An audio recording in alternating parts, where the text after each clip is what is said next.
हमारे साथ LTTS के MD and CEO Amit Chadha हैं। नंबर्स भी आए यहाँ पर और चलिए सबसे पहले नंबर्स पर ही बात कर लेते हैं। मिस्टर चड्ढा, हमने देखा कि आपके रेवेन्यू गाइडेंस तो मेंटेन रही है FY13 के लिए 13.5% इसी की आपकी रेवेन्यू गाइडेंस थी, लेकिन आपका जो डबल डिजिट ग्रोथ जो सस्टेन होगी क्या FY24 में, इस पर थोड़ी सी आपसे एक डिमांड इन्वायरमेंट पे एक क्लैरिटी चाहिए।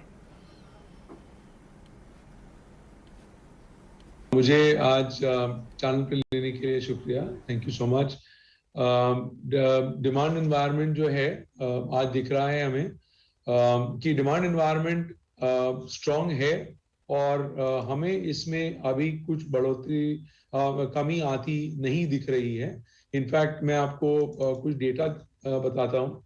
अगर हम देखें तो 2021 में ER&D का जो स्पेंड था ग्लोबली 1.6 ट्रिलियन डॉलर्स था, जिसमें say about 1 trillion traditional engineering का था और अबाउट 600 बिलियन डॉलर्स जो थे वो डिजिटल का था। जो रिपोर्ट आई है मई में वो कहती है 2025 में कंजर्वेटिव बेसिस ये 1.6 ट्रिलियन डॉलर्स 2 ट्रिलियन डॉलर पहुंच जाएगा और अगर ऑप्टिमिस्टिक सिनारियो देखा जाए तो 2.3 ट्रिलियन डॉलर्स तक जा सकता है।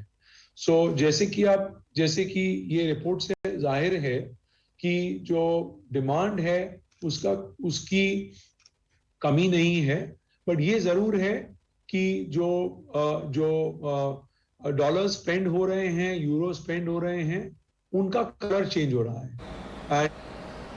मार्जिन को लेकर आपकी क्या गाइडेंस है सर? इस बार 18.4% आया जो कि स्ट्रीट भी एस्टिमेट कर रहा था, लेकिन आने वाले समय में Q2 में जिस तरह से वेज हाइक होगी, क्या मार्जिन के गाइडेंस वहीं उसी स्तर पर बरकरार रहेंगे, 18% के ऊपर ही रहेंगे? ये आपका क्या आउटलुक बन रहा है?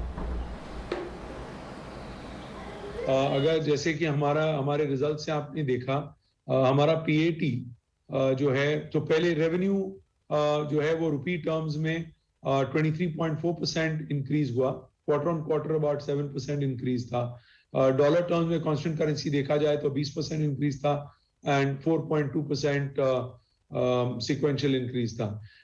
अगर PAT की बात करेंगे तो हमारा 274 करोड़ जो क्वार्टर में आया वो ईयर ऑन ईयर 27% हायर था, और अगर क्वार्टर ऑन क्वार्टर देखा जाए तो it was still about 5% higher.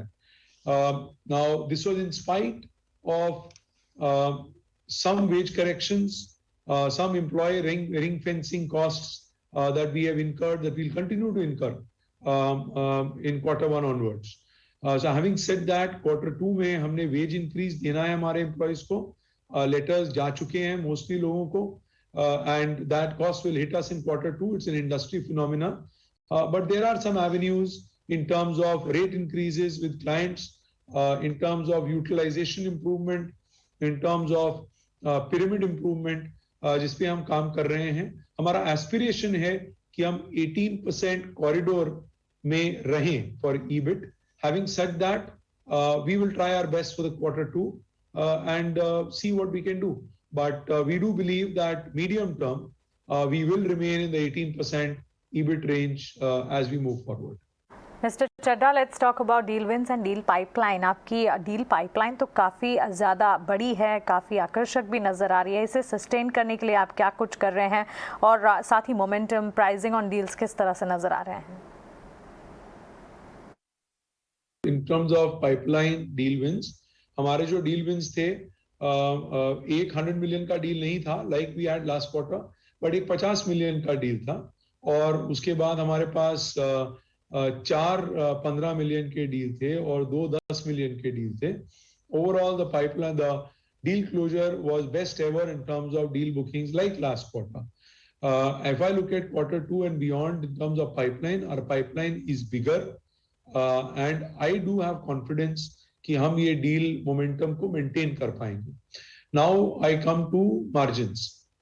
We have been very careful in terms of हमारा मार्जिन डाइल्यूशन कहीं ना हो, इक्का दुक्का क्लाइंट्स के साथ, and this is not just because of this environment, but conversation तो होता रहता है कि you are able to give us discounts etcetera, but overall we don't see that, and the reason is कि हम लोगों ने अपने आप को डिफरेंशिएट करने की कोशिश की है इंजीनियरिंग में, तो जैसे कि आप देख रहे हैं हमने पेटेंट्स फाइल किए हैं 25 अपने लिए 20 हमारे क्लाइंट्स के लिए and we continue to invest in labs. हम between 1 to 2% of our revenues हर साल अपने R&D एफर्ट्स में लगाते हैं, लैब इन्वेस्टमेंट में लगाते हैं, लोगों को अपग्रेड रीस्किल करने में लगाते हैं। तो हमारा गोल ये रहता है कि अगर आप इंजीनियरिंग और टेक्नोलॉजी डिफरेंशिएटर अपने क्लाइंट को प्रोवाइड कर पाए तो डिफरेंशिएटेड स्ट्रैटेजी रहनी चाहिए, so you are not commoditized and clients can also realize and appreciate the benefits of working with you. चलिए अमित जी, बहुत बहुत शुक्रिया समय देने के लिए अपना, और आने वाले तिमाही के लिए भी ऑल द वेरी बेस्ट। चलिए फिलहाल